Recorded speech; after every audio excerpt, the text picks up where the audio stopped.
You're listening to the Music Tech Teacher podcast, episode number 40.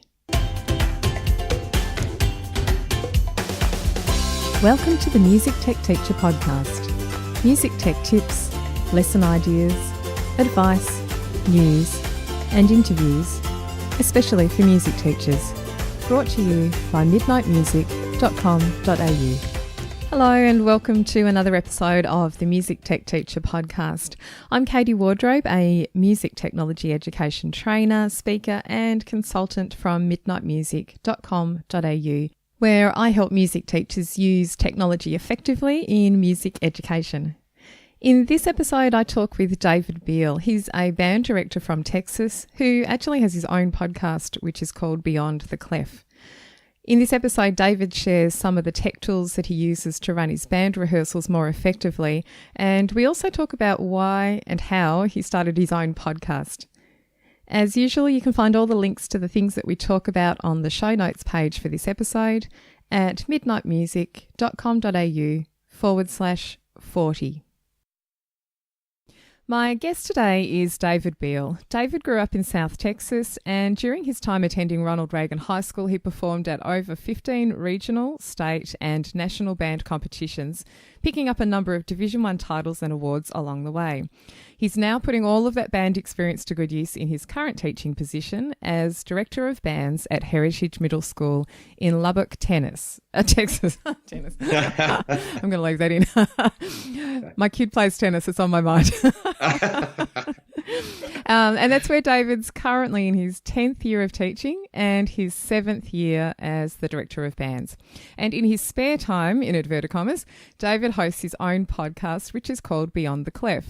David was originally a bassoon player, and he also plays euphonium and describes himself as a mad Star Wars fan. So welcome, David. Good to have you. Thank you so much for having me. We're such a time difference here, and you're in morning and I'm in night. Yeah, and it's a beautiful day here, I have to say. There's constantly a bird outside my window, so every time I'm recording a podcast or a video of some sort, it's a minor bird. I don't know if you have them there, but they are the most annoying birds in the world, and it chirps consistently every 3 seconds or so throughout the entire day. So it's just kind of ruins your recording environment. I know. And I kind of switch it out for a while, and then when it becomes conscious, it's all over. So anyway. Well, it's actually one of the first cold days here, and it's kind of wet, and so it's going through that. And then now the time just changed. So every time I'm thinking on the weekend I'm going to set up my lighting for a podcast or whatever, then I always record at night, and it completely screws that up.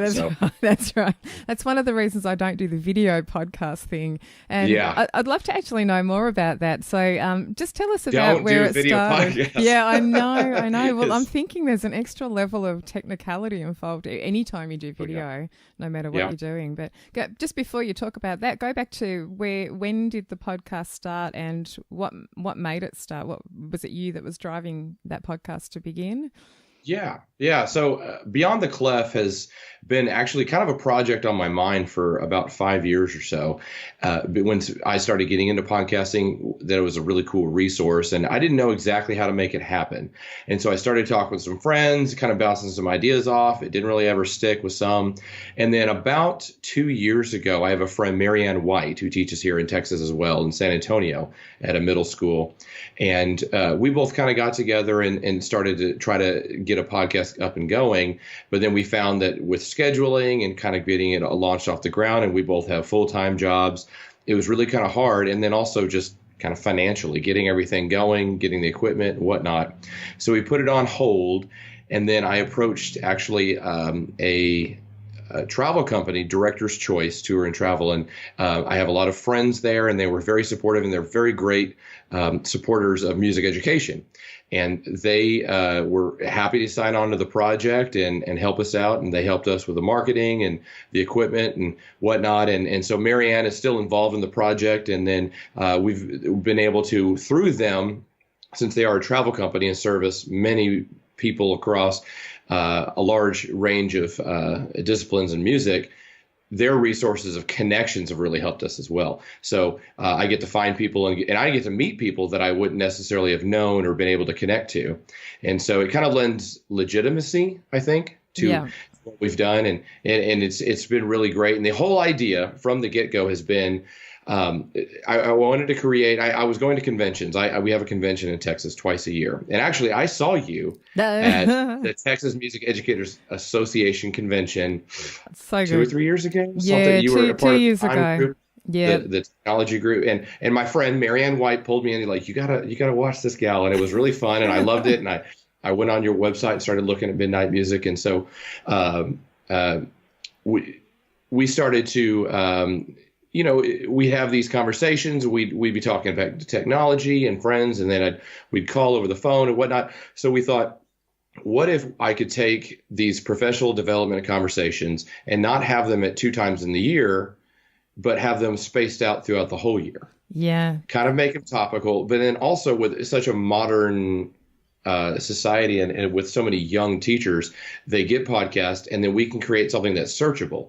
So if somebody wants to know specifically something about GarageBand, they can go back through our podcast and look through all the GarageBand things, or something like clarinet tuning or recruiting or whatever it happens to be, and they can find that information so it's timeless. Yes, I agree. I love that too. And podcasts, I think I've spoken about this on the show before. Podcasts for me have been my biggest source of learning for my own benefit over the last, 8 or 9 years or so. And that similar reasons for me wanting to start this one is that, that sort of lasting listen anytime, anywhere kind of thing, which you can do. And it's just so good. And I think 5 years ago, it would have been maybe a little bit more difficult, but the technology's so kind of easy nowadays. Not always easy. It doesn't always work perfectly, but, the technology is much more available and not so expensive anymore. And it's great that, anyone can really do this sort of thing if they want to. But tell me about... And also internet technology. So I can I could Skype with somebody across the planet right now. And I happen to have fiber here at my home, which really helps. Yeah. And at my school, I have that as well. But in some cases, 5 years ago, it would have not been possible to do a straight video or audio podcast without having interruptions. Yeah, and that was one of the things that prevented me for quite some time doing it, because we do not have great internet in Australia generally, but at my house now, I've got much better internet. So I have to say, your picture, we actually have our video on just for the benefit of those people listening, and your picture is super clear. It's really good. So hopefully mine is the same. And good. I know that if the internet connection's not so good, I tend to get the guests to turn their video off, which is not as good because it's nice to see each other when you're chatting. And right. I'm looking currently at David's, the room that he's in, where there's a couple of Star Wars pictures, very tasteful Star Wars pictures on the wall. It's called cool. Classy Star Wars. Classy Star Wars. That's the room. I love it. Do you do a May the 4th themed, day with your students at all? We definitely joke around with it, and I have a large collection of little knickknacks of things that students like to bring me, because whenever they see something, they're on vacation, they see something Star Wars, and they're like, Mr. Beal needs this, and that's really sweet of them. There's so much around. There's a lot of coffee mugs, a lot of Darth Vader coffee mugs. Yeah. It's funny. As soon as you mention to people that you're into something, a specific thing, oh my gosh, he's showing me one at the moment. That's a very cool one. Yeah, I have a friend who's, she's kind of into flamingos, and she let this be known to a few friends, and she now has so many things with flamingos on, and they are kind of on trend at the moment, so they're appearing everywhere. Clothing, mugs, homewares and stuff. Yeah, I call that the rooster effect, because my mom, as a kid, she said, I want a rooster for the kitchen for the centerpiece. And then she got like 15 from family members. So never ask and never tell anybody. Just don't have a personality. No, and then you won't collect extra crap. And so with the podcast, why the decision to do the video format for that? I mean, obviously, for people who haven't listened to the podcast before, you can still subscribe through iTunes and just have the audio portion. But if you go to the Beyond the Clef website, you can see the video versions there, or on YouTube as well. They live on YouTube, don't they? I think the video versions. But why the decision to do that particular format? Yeah, well, actually, we were originally doing audio, and that was, it's obviously much easier. And you were saying it's another level. It's actually, I feel like, another 4 or 5 levels of of difficulty, because when you're talking about video, you're talking about the quality of the video, then you're talking about like the rendering, the file size, the lighting. You got to get the microphone and it's very hard to get going. And then, for instance, in Skype, in order to get you onto Skype, I have to have my video and your video. Yeah. And then sometimes, do I put those next to each other? Do I put one out and then switch? Do I have to have a switcher, or do I edit and post? And so if I'm editing it later, or actually our editor at the company really helps out, and he's fantastic, but it's a lot of time that he has to take to do that. So we're working on ways to prevent that time. But I think kind of the reason is we're going to do everything. We're going to try to do it really well right now, and we're still evolving. Beyond the Clef is less than a year old. We did our first kind of soft launch this year at our summer convention in Texas, and we're going to continue it on. And we're still learning from it. We're still getting feedback, seeing what people are doing, trying to get some metrics, trying to get some data, and figure out, are people really watching this at some point? Because, I mean, to be fair, I don't want to look at my ugly mug for a half hour. So I would say, that's what I feel. But somebody might. I don't know. And but are they going and just listening to it? We're still trying to figure that out. But also, you can connect much easier with a person and with a face. And so that's always, much easier. I'm always a person that if I can just talk to you, it's much easier than text or listening or whatever. Yeah. And then also, there are some components sometimes. For instance, I had an episode early on with my friend Marianne, and we did some stuff and we did some screen captures. And so that was nice to be able to show that with the app as well, which is hard to describe on audio all the time. So. Yeah, absolutely. And I have that sort of love-hate thing with video too. It's so good for the engagement level. And for a long time, whenever I was creating tutorial videos, I would pretty much only do screen capture of, slides or software, whatever it was that I was showing. But then I started running some live webinars, like training webinars, and they were basically 4-week online courses, for music tech stuff. And I did have my video camera turned on me as well. And people were saying, look, it's so much better. It seems to sink in more when we can see you as well as the screen. So, you can do that picture-in-picture thing where I'm small, but they can still see the software screen or the slides or whatever. And yeah, it's great, but it is that extra thing. I kind of got to do my hair and, make sure the lighting's exactly. okay. Yeah, and right now I've been through a whole day of contacts and West Texas dirt, and so I'm sure my eyes are bloodshot. And those things, you think about that, and it's hard to, and my hair is I'm lightly graying, but when you get lights on it, it's funny because it shimmers gray, and you're like, wow, that's so you have to be, you're so personal when you're like that. I just have to let it go and just be. We were talking. Oh, go ahead. No, I was going to ask you about the workflow for the podcast. Do you do batching of recording of episodes? So this is something I do from time to time, and I really need to get better at it, where I sit down and record, say, 4 episodes in one sitting, and then I don't need to worry about it for 4 weeks. But, this is always in the back of my mind. That's my ideal thing. Set aside a whole day and record 4 or 6 or whatever it is. But it's just really hard to actually make the time. Or when I do it, I get excited that I don't have to do it for a while. And then it gets to the 4th week and I'm like, oh my gosh, now I've run out of episodes and I need to do some more. So do you try and do that with yours at all?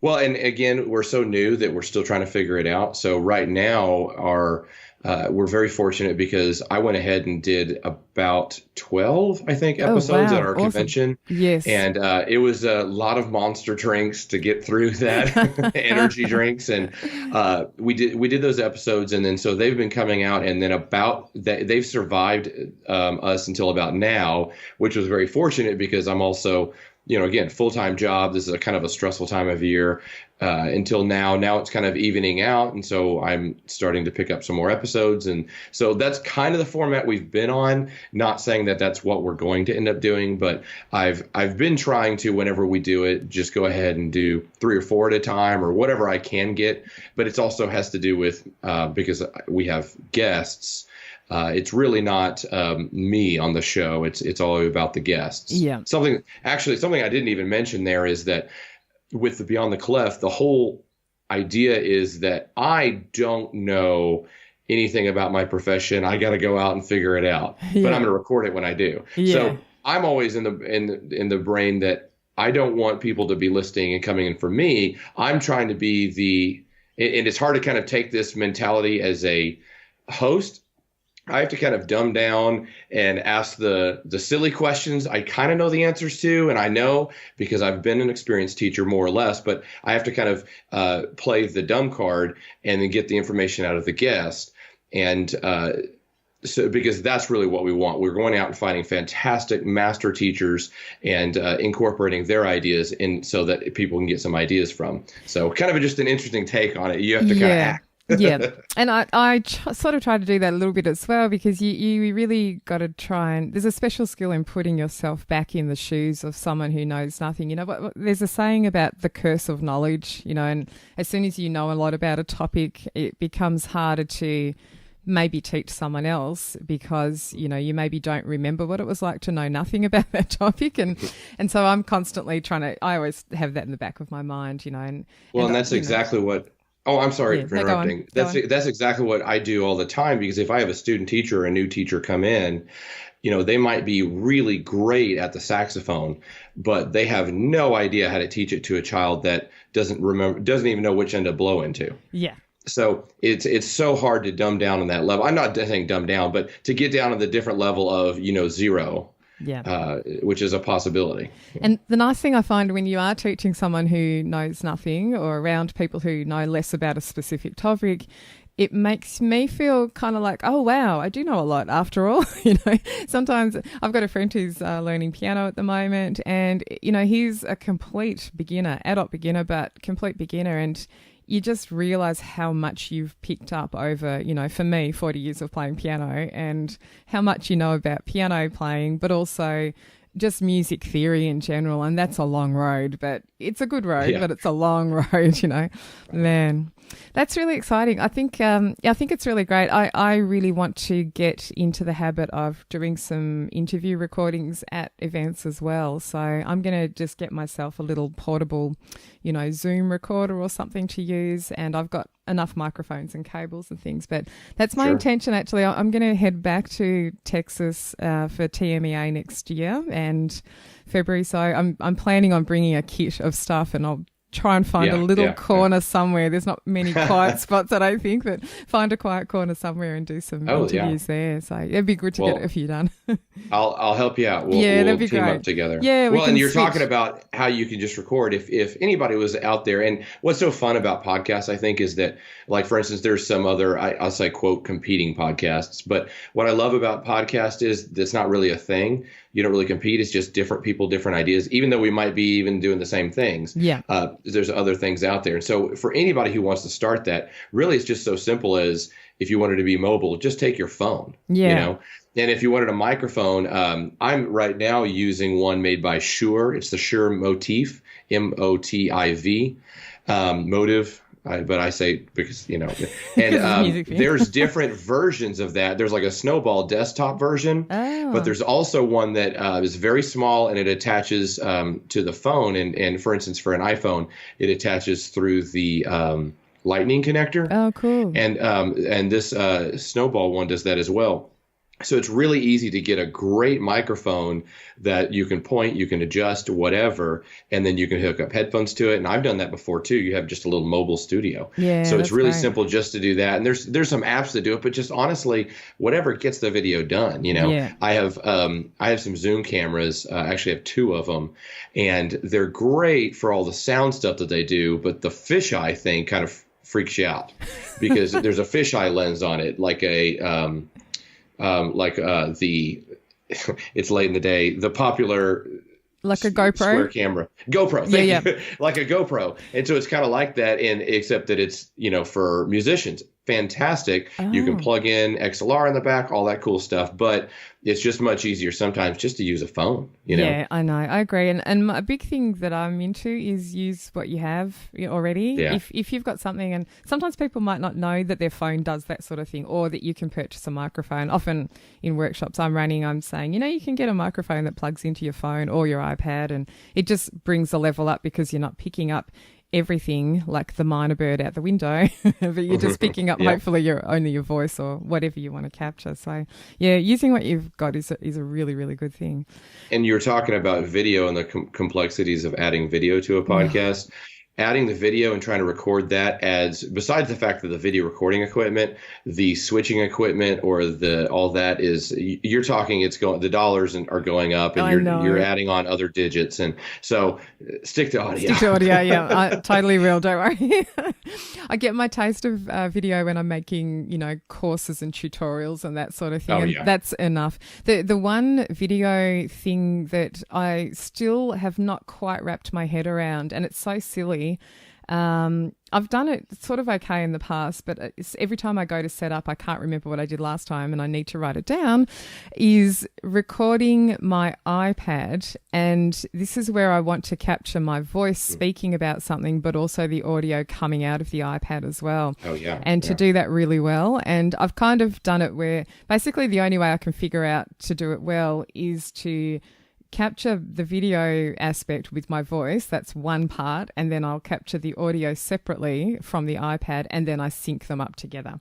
And that's the thing I've arrived at. And maybe there's a much better way, which I'm missing. But anyway, I've used those before to give you maybe this will help. I've done it two ways. If you connect your iPad to a Mac and you open up QuickTime, you can add it as another camera. And then you record. And so that's one way I've done screen capture. I don't know how the audio works. You have to check on that. I do know in the new iOS, what are we on, 11, 12, whatever it is. Yeah.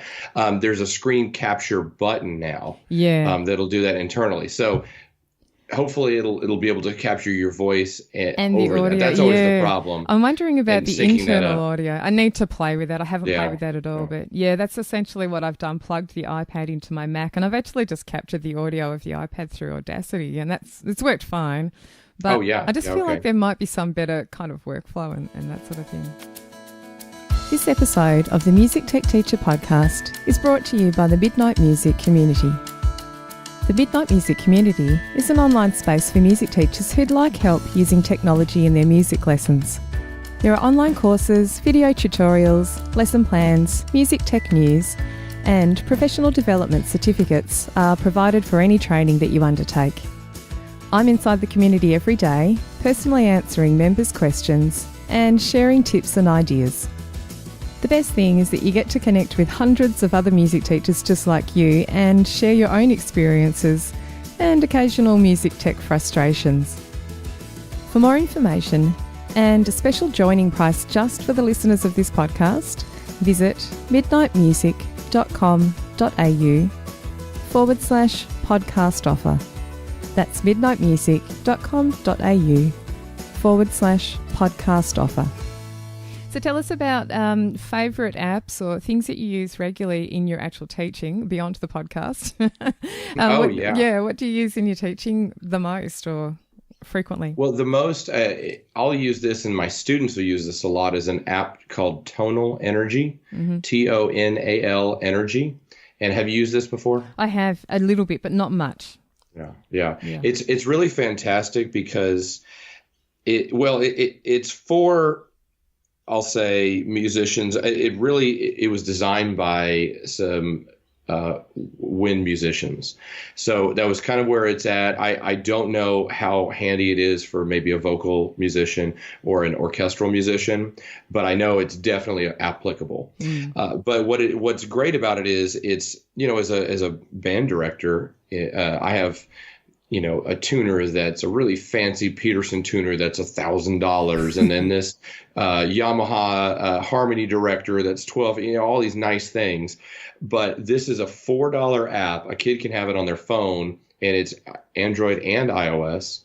It works on the iPad, and what's really fantastic about it is it's a great tuner. It tunes the note, and there's a little smiley face that comes up when they get it right. That's right. Which seems very silly, but it's a very positive affirmation. It's simple for everybody to understand, but it also goes way beyond that. So the benefits of it could do a spectral analysis on your overtones, and I have never ever got into all that stuff. But if somebody could tell me how to do that, that'd be great.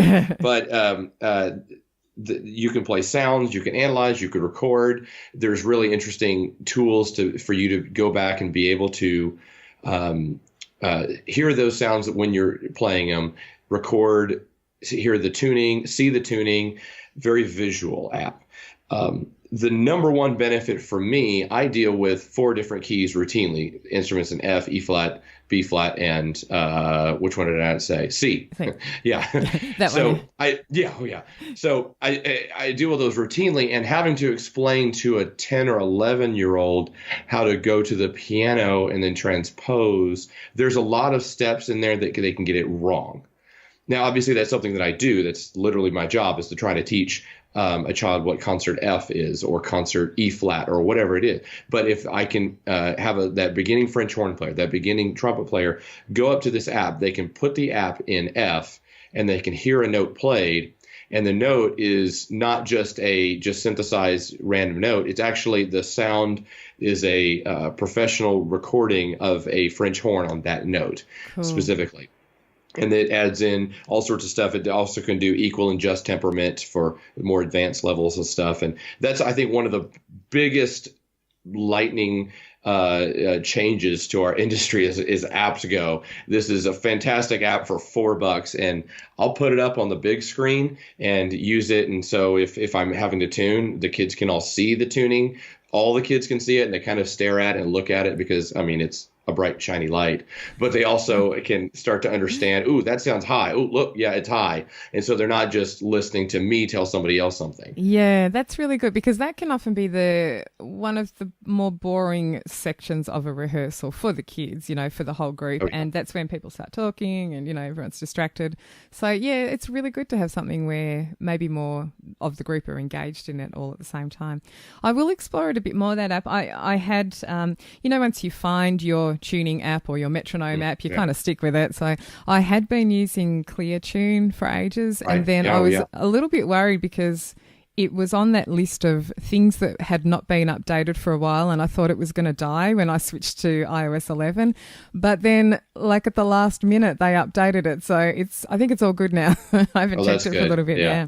So there was your go-tos. Yeah, I do know. I was just looking on here. There are some string instruments, and they have like I typically have, if you've ever opened the app, it has like a circle with all the instruments. And I like that because, again, kids can visually see how sound works, chromatic works. But then also there's, I think, a fretboard style and a keyboard style. So it depends on what you're using. You can actually change the, I play this kind of a looking note and it comes out with a sound rather than just a circle. And so are all the sounds that are being played, are they all sampled sounds then for all of the different instruments?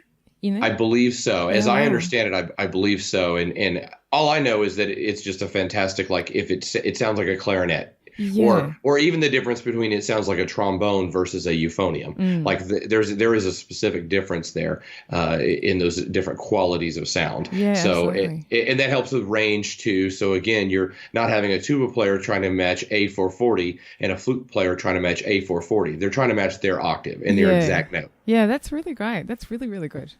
Really impressive. Don't you love technology? These sorts of things, you just go, man, how do we do that? Yeah. I have to say, actually, doing arranging or composing and stuff in notation software, I didn't use it for ages, but I do now love the fact that you can view your score in everybody in concert pitch and not have to think in French horn, or do all the transposition in your head like I had to when I was at uni. I had to do it on paper, in my head, and kind of work stuff out. And I still think it's good. It's good to do that. It's good practice to learn that technique and to get used to it. It's a different way of thinking. But I do have to say, when you're in a hurry, man, and you just got to work out how the voicing of the chord is going to work stretched across different saxophones or something, it's really easy to just put everything in concert pitch and, divide the chord up. Oh, yeah. I'm going through that right now, getting ready for our contest or festival coming up. And so I'm doing some study and you get confused and you start going through it. And then sometimes I always say whoever's on the podium, sometimes you can get confused. And so I'm saying something, and I got to look over at my assistant director, and I'm like, did I say that right? Did I say the right pitch? Like, yes, you did. Because it's something about when you're on the podium, it's different than when you're off. And then when you're off the podium, Totally. you're like, you just said you went the wrong way, Yeah. But I have a harmony director. Do you know what that is? No, tell me. Yeah, it's made by Yamaha. It's a little keyboard. And it's built for, again, equal temperament, just temperament. It can help get the harmonies together and all that stuff. But I also use it because there's 4 keys on there: C, E flat, B flat, and F. And you just click one of those. And when I hit a C and it's clicked on F, I'm reading in that key. So it's really nice when I do have a score. And again, I'm not an accomplished piano player or transposing person at all. And so when I'm in the heat of the moment and getting that rehearsal done, I can go through and just click over to the key of F, and then start looking at the score and playing the French horn part really quick for them. Yeah, that's and so, cool. Or especially, I always go back to French horn because they have always the most difficulty. Getting away, young. Yeah, because their partials are so close, and so it's so much easier to just click on that real quick. And it's the same thing with Tonal Energy. Yeah, really so useful. And tell me, what about other apps? You mentioned GarageBand before, so you're using that with the bands as well that you're working with? Yeah, I really don't get to use that as much. That's kind of my go-to. Let's do something real quick, record. Or what I do love is it's the so easy that a kid can do it. Yeah, it's a safe app that no matter what they do on there, it's not going to break it. It's easy to have on the district iPad. And we do an activity. I got the idea from you, and I've adapted it since then. But where we'll go through and we have a beginning band method book, and there's like a 12 bars blues kind of segment, and we'll have them learn how to, they'll learn the song, then they have to learn how to record it, which teaches them the skills of they have to stay in time. They can't, if they mess up, they can't stop. Which we would teach them in an ensemble setting. That's the next step, They have to then analyze the music. Was that a good recording? Was that a bad one? Do I need to do that again? Another take? And then we have to teach them about the form. And so we have to teach them these 2 measures are, this key, then this one, then it goes back, and then so forth, like a 12 bar blues would. 12 bar blues would.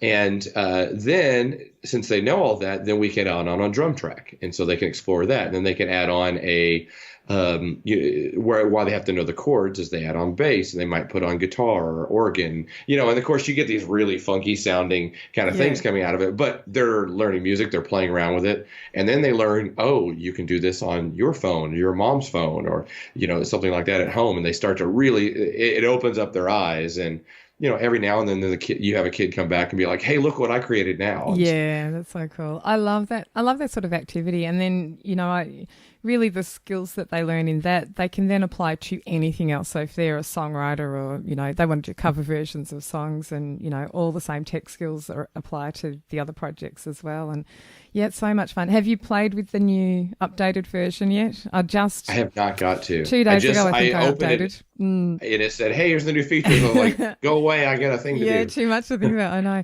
It's funny, I have this online community, and I ended up recording a video just yesterday walking through the new features, the ones that I've found so far anyway, because sometimes, after a while you'll go, oh, I didn't discover this one back when it updated, but I sort of found most of the main ones. But there's a few things which I really love, and then a few that I don't love so much. They've changed the navigation of files, and, like when you first open it up and you're looking for a project that you've done previously, I had a lot of stuff organised neatly into folders, and the folders seem to have disappeared. All the projects are still there, but they're no longer categorised in my nice folders. And I had them that way so that I have a lot of example projects, so that in a workshop I can show some steps, but then I can jump to the final version and say, this is what you end up with, or even show that at the beginning.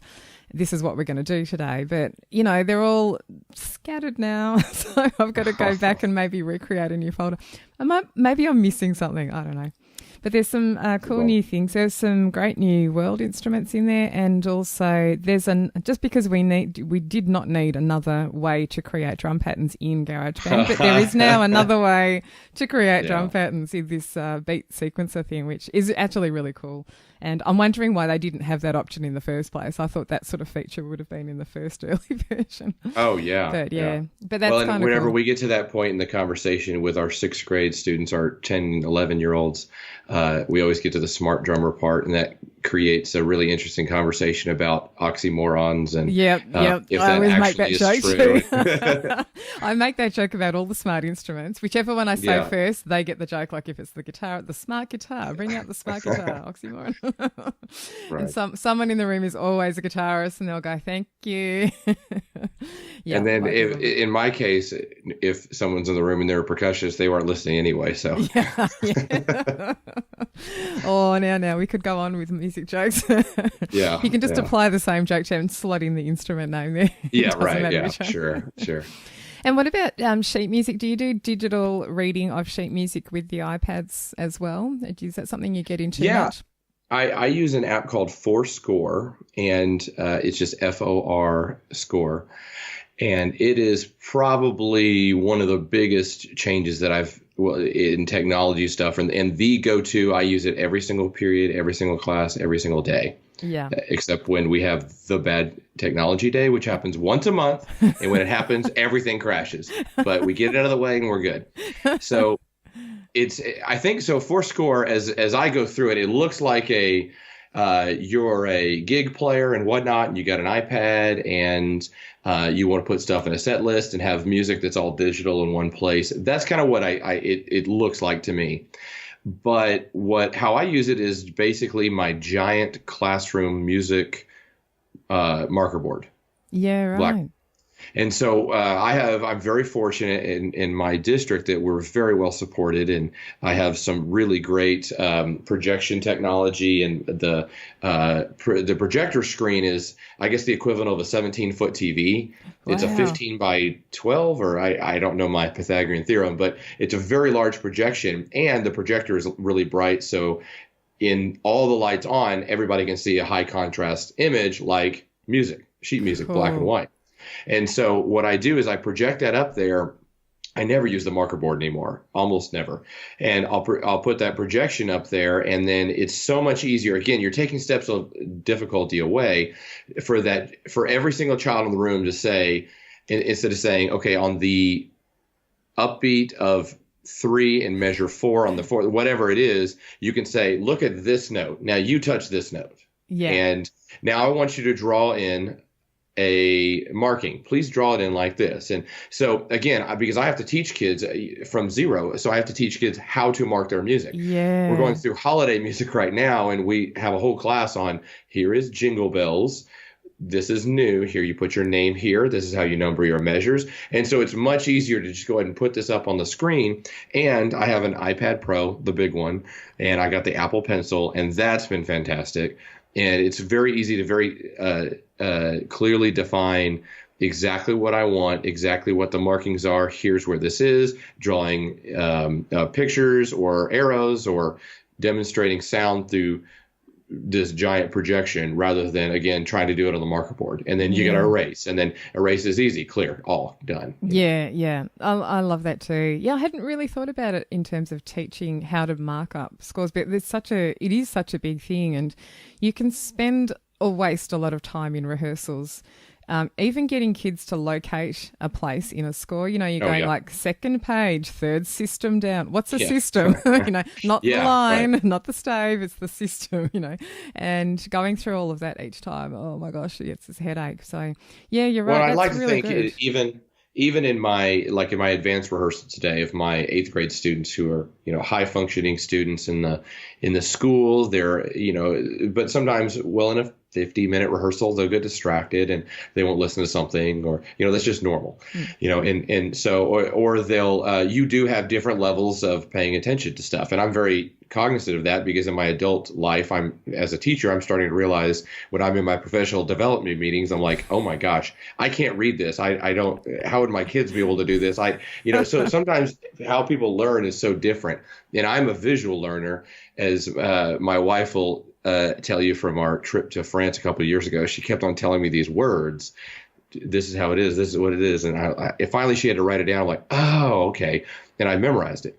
So that made me think, okay, so kids need to see these things. Sometimes they need to see them. And of course, in a music setting, you hear it all the time. And then of course, tactile learning is, through the foot tapping or the clapping and whatnot. But just being able to say, encircle this and zoom in on a measure, it's very easy to, you can't do that on a marker board. But if I have a whole page of music and I want to look at one measure, I can zoom in on it, and then we can just talk about this. Okay, so draw an arrow. What about this note right here? What's important about this note? Oh, well, it's an E, but it's really an E flat because of the key signature. And all these conversations, I think you mentioned it earlier, the best benefit is the time that's saved by communicating the most effective way. Yeah. Oh, God, that's so true. Yeah, and the learning thing as well. I'm the same. The visual aspect makes all the difference. I am not good at learning songs or, instrumental pieces, whatever, by rote. I have trouble, like that to me just takes a long time. But as soon as I've seen the sheet music, and it's the same with lyrics as well, I find my own kids in the car, we listen to songs a lot, and they learn a lot of lyrics just by listening over and over and over to the song. And they, the third time through, they can sing the entire thing. Whereas I'm struggling still with, okay, I've got the chorus, But as soon as I'll look up the lyrics online, because I get frustrated. I'm like, I just need to know what on earth they say in that sentence there, Look up the lyrics online. And once what I've is read Taylor it through, saying? What is Taylor saying? No, it's other things like Eminem is featuring heavily on the playlist at the moment. Oh, nice. You don't maybe want to read all of the words in those lyrics. Right, exactly. But, once I see it a couple of times and have read it through with the song playing, I find it so much quicker learning. And so it's that visual thing of doing it. And I always found growing up also, and I think this would match up with, your kids seeing the things on Fourscore on the screen like that, is with music, when I memorize music, I picture in my head where on the page certain phrases are. So I can always tell you, oh yeah, that phrase is at the top of page 2, or bottom of page 4, because I just picture it. That's the way I've seen it and learnt it. So I think that would really help.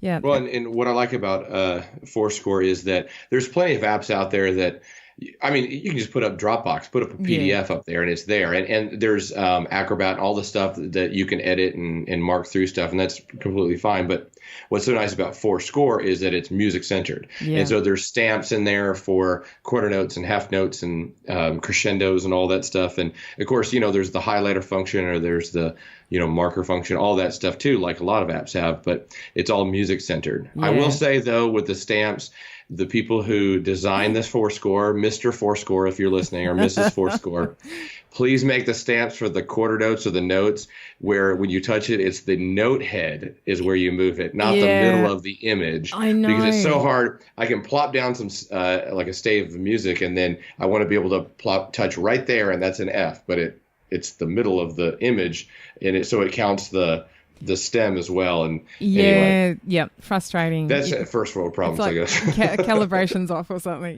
I get that though. It's totally frustrating.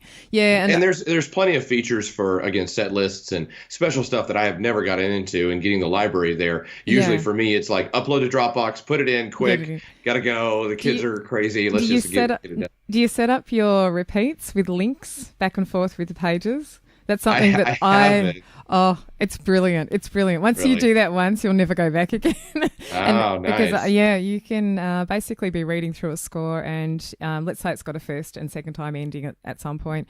You can, in Fourscore, you can link the end of the first time bar back to the place you've got to go back to. So page 1, let's say.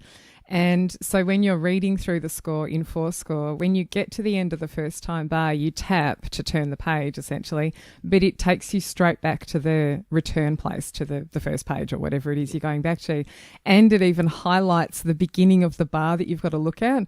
So if that bar is not maybe the first on the page, maybe it's halfway down, it kind of flashes at you like, hello, come back here. And that's then, nice. yeah, and then you set up another link. So when you go through the second time, you set up another link, which is like just before the first time bar. And then it takes you straight to the second time bar and so on. And you can do the same for coders and just straight repeat. Wow. So I love it's not very hard to do. Once you just read the instructions and have a go, it's just brilliant. So I used to sing in an a cappella group, and that's what I did with all our pieces. And it just saves, when you're in rehearsal, there's pages flying everywhere. As soon as there's a repeat anywhere, the whole ensemble will be like, oh, where do we go back to? I've lost the place, And then someone's lost and then parts fall off because they're not singing or playing anymore. But, setting up the repeats is such a good thing.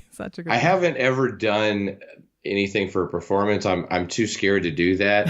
And also, so even though my iPad Pro is effectively a 8.5 by 11 sheet of music. And so, but a score is typically a little bit bigger than that and also 2 pages. So I got to see the whole thing. And then also, there's the tactile.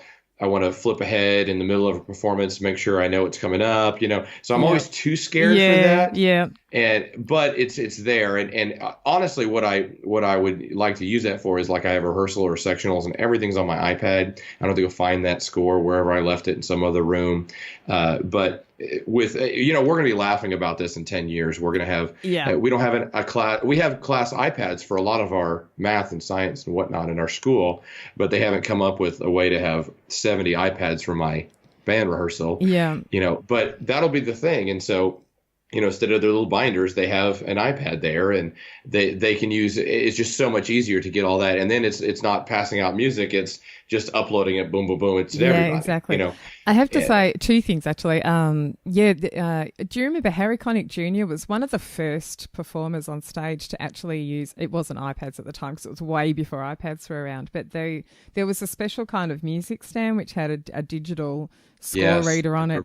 And that was like, oh my gosh, amazing technology, because they were doing that. They just make a change in the dress rehearsal and then go, I'll just send it out to all the stands. And that was kind of cool. But I did see not long ago, I'm sure, I don't think it's a fake picture, but marching bands with iPhones attached instead of the little sheet music on the stand. So I don't know about the rain aspect though. If you're outside with a marching band, like what happens when it rains?